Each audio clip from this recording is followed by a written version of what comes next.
Bismillahirrahmanirrahim. Assalamualaikum warahmatullahi wabarakatuh.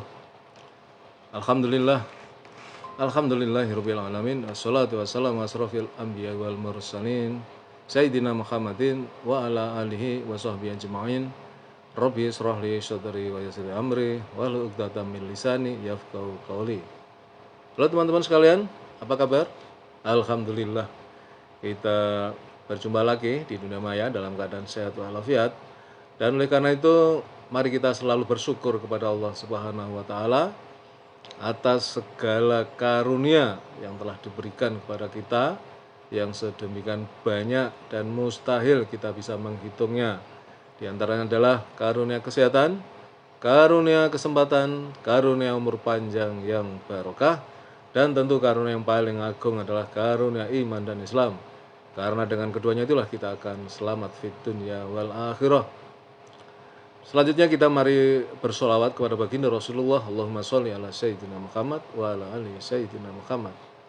Teman-teman sekalian, saya alhamdulillah bisa hadir kembali untuk melanjutkan membacakan buku Sirah Nabawiyah, buku tentang kisah perjalanan kehidupan baginda Rasulullah Muhammad SAW, masih berkaitan dengan bab kemenangan yang sangat gilang gemilang dari perang Badar, ya, bagi pasukan Muslim yang dipimpin langsung oleh baginda Rasulullah SAW. Dan pada kesempatan siang ini saya akan meneruskan dengan sub tentang persoalan tawanan, ya.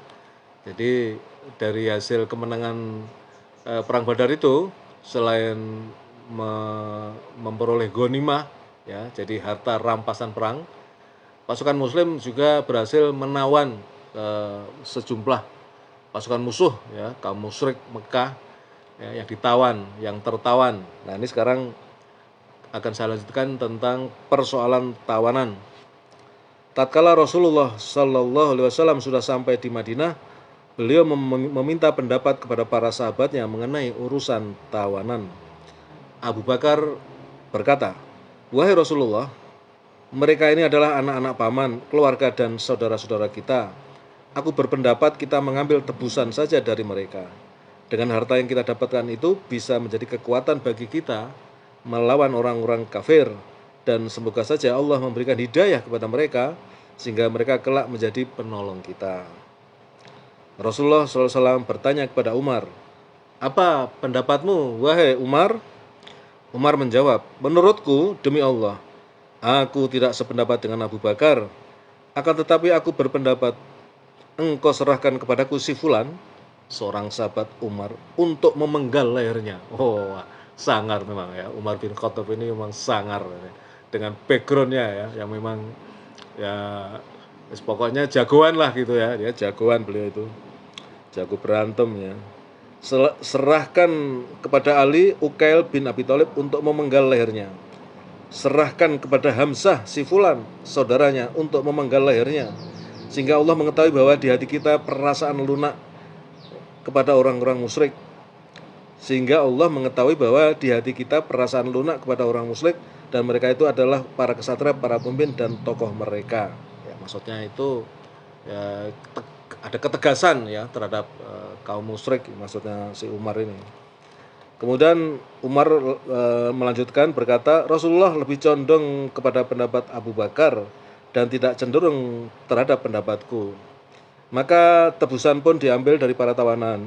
Keesokan harinya, kata Umar, "Aku berangkat pagi-pagi menemui Nabi SAW dan Abu Bakar. Keduanya tengah menangis. Maka aku berkata, 'Wahai Rasulullah, beritahu kepadaku apa yang telah membuat engkau dan sahabatmu menangis. Jika aku mendapati patut menangis, maka aku akan menangis. Tapi jika tidak, maka aku akan menangis karena tangisan kalian berdua.'" Rasulullah SAW bersabda, "Terhadap apa yang sahabatmu tawarkan kepadaku, yaitu agar mengambil tebusan dan dari para tawanan, maka hal itu telah menawarkan kepadaku siksaan mereka lebih dekat dari pohon ini." Maksudnya pohon di dekatnya. Allah Subhanahu wa taala menurunkan firman-Nya, "A'udzubillahi minasyaitonir rajim. Ma kana linabiyyin an yakuna lahu asra hatta yusjina fil ardi turiduna aradad dunya wallahu yuridu wal akhirah wallahu azizun hakim. Laula kitabun minallahi sabaqa lamassakum fima akhadtum adabun adim. Tidak patut bagi seorang nabi mempunyai tawanan sebelum ia dapat melumpuhkan musuhnya di muka bumi.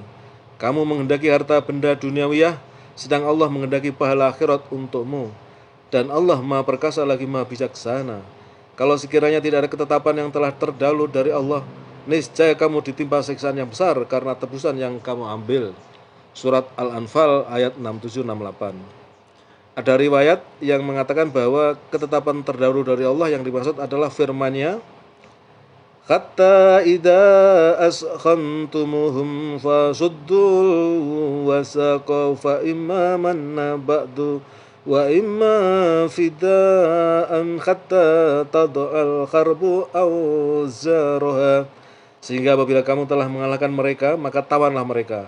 Dan sesudah itu kamu boleh membebaskan mereka atau menerima tebusan sampai perang berakhir. Surat Muhammad ayat 4. Di dalam ayat ini terdapat izin untuk mengambil tebusan dari para tawanan. Karena itu mereka tidak disiksa tetapi hanya turun teguran sebab mereka menawan orang-orang kafir sebelum mereka berhasil melumpuhkan mereka di muka bumi. Padahal mereka telah mengambil tebusan termasuk dari para tawanan yang lebih dari sekedar tawanan, melainkan para gembong penjahat perang yang tidak akan dibiarkan menurut peraturan peperangan masa kini. Biasanya orang-orang semacam itu dihukum mati atau dipenjara seumur hidup. Keputusan telah dibuat sesuai pendapat sahabat beliau untuk mengambil tebusan dari para tawanan.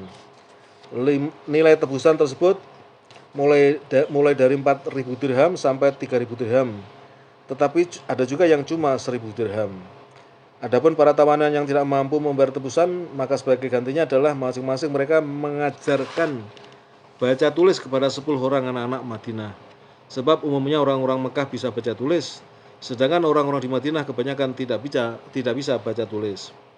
Bila sudah pandai mereka bisa bebas, karena itulah sebagai tebusannya. Beberapa di antara tawanan tersebut dilepaskan oleh Rasulullah SAW tanpa tebusan apapun. Mereka adalah Al-Muttalib bin Hantab, Saifi bin Abi Rifa'ah, dan Abu Izzah al-Jumahi yang kemudian dibunuh sebagai tawanan pada perang Uhud yang akan dijelaskan nanti. Beliau juga membebaskan menantunya Abdul Ash dengan syarat membiarkan Zainab pergi. Sementara itu Zainab telah mengutus orang untuk membawa tebusan bagi pembebasan suaminya. Tebusan tersebut berupa sebuah kalung yang dulu pernah dipakai oleh Khadijah. Tatkala Rasulullah SAW melihatnya, beliau langsung sangat terenyuh hatinya. Beliau lalu meminta izin kepada para sahabatnya agar membebaskan Abdul Ash, sehingga mereka pun membebaskannya. Rasulullah SAW mengajukan syarat kepada Abdul Ash agar membiarkan Zainab menentukan pilihan. Dia pun menerima syarat tadi dan membiarkan istrinya. Zainab kemudian hijrah ke Madinah. Waktu itu beliau mengutus Zaid bin Haritsah dan seseorang dari Ansor untuk menjemput Zainab. Beliau berpesan kepada keduanya, siagalah di pedalaman Ya'juj hingga Zainab melewati kalian berdua, lalu kalian menyertainya. Kedua utusan tersebut berangkat lalu kembali bersama Zainab. Kisah hijrahnya Zainab ini adalah kisah yang panjang dan amat memilukan. Dalam tawanan tersebut ada juga Suhail bin Amru. Dia adalah seorang aktor ulung. Maka Umar berkata, wahai Rasulullah, cabutlah 2 gigi seri Suhail bin Amru agar terjulur lisannya, sehingga dia tidak lagi bisa mencela engkau selamanya. Beliau menolak usulan Umar tersebut karena tidak ingin menyiksa secara fisik dan terhindar dari siksaan Allah pada hari kiamat. Suatu ketika saat Ibnu Nu'man keluar untuk menunaikan umrah lalu ditahan oleh Abu Sufyan. Saat itu putra Abu Sufyan termasuk dalam tawanan. Maka dia pun dilepaskan untuk membebaskan Sa'd pun akhirnya bisa bebas. Ini kebetulan untuk bab perang Badar ini tinggal sedikit teman-teman, jadi saya lanjutkan. Al-Quran berbicara seputar tema peperangan. Surat Al-Anfal turun berbicara seputar masalah peperangan ini.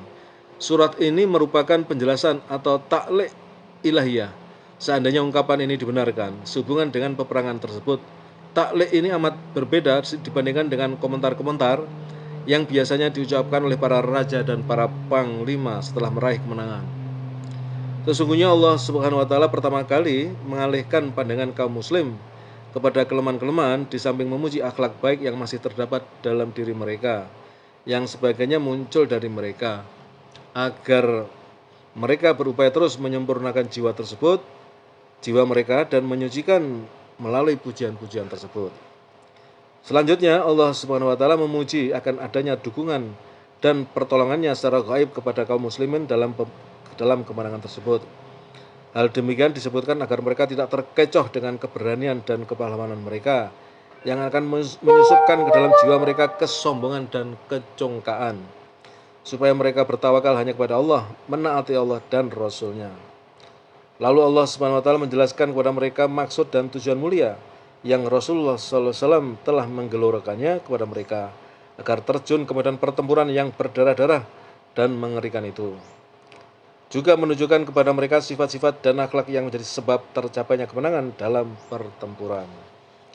Kemudian menyeru kepada orang-orang musyrik dan munafik dan kaum Yahudi dan para tawanan perang, serta menasihati mereka dengan nasihat yang membekas agar mereka tunduk kepada kebenaran dan terikat dengannya.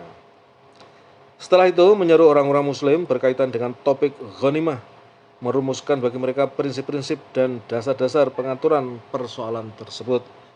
Kemudian menjelaskan sekaligus menetapkan hukum-hukum untuk mereka berupa peraturan-peraturan berkaitan dengan peperangan dan perdamaian, sesuatu yang memang amat dibutuhkan setelah masuknya dakwah Islamiyah pada fase ini.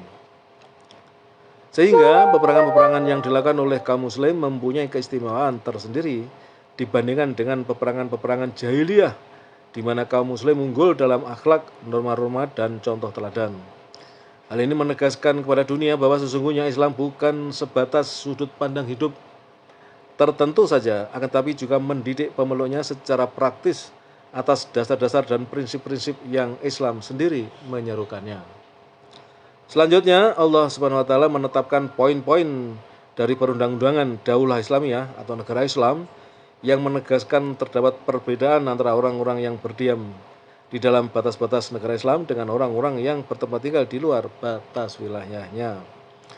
Pada tahun kedua Hijriah, Allah Subhanahu wa taala mewajibkan puasa Ramadan. Diwajibkan pula zakat fitrah dan dijelaskan nisab dan dari zakat-zakat yang lain. Hal ini sebagai upaya untuk meringankan beban berat kebanyakan kaum muslim dari kalangan pengungsi muhajirin yang fakir dan tidak sanggup untuk mencari nafkah.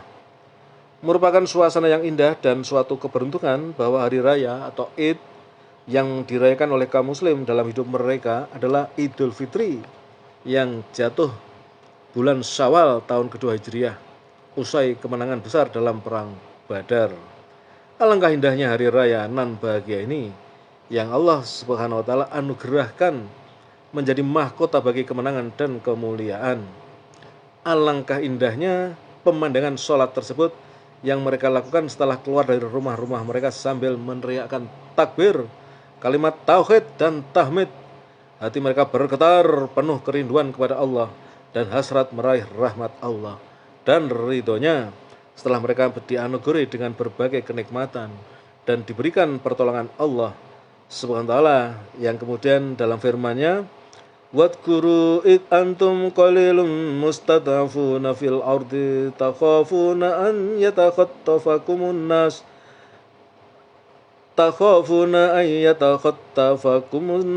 fa'awakum wa ayyadakum binasrihi wa razaqakum minat thayyibati la'allakum tashkurun.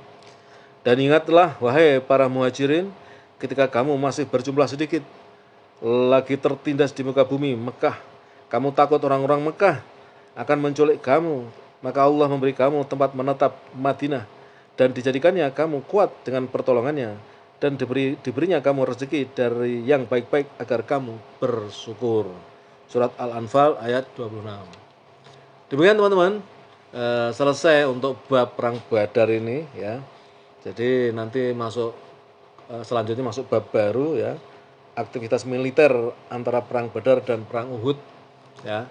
Ini karena dua perang yang saling bertolak belakang ini ya. Nah, demikian teman-teman yang bisa saya sampaikan pada kesempatan siang hari ini. Ya, ini sudah separuh buku Sirah Nabawiyah ini yang saya baca ini. Mudah-mudahan saya terus bisa istiqomah untuk melanjutkan sampai selesai. Meskipun tidak lagi bisa setiap hari seperti kemarin-kemarin ya teman-teman. Ya, sesuai mood saja. Sesuai dinamika, sesuai mood, sesuai suasana ya. Tapi insya Allah saya punya komitmen untuk terus melanjutkan sampai selesai. Terima kasih atas perhatiannya. Assalamualaikum warahmatullahi wabarakatuh.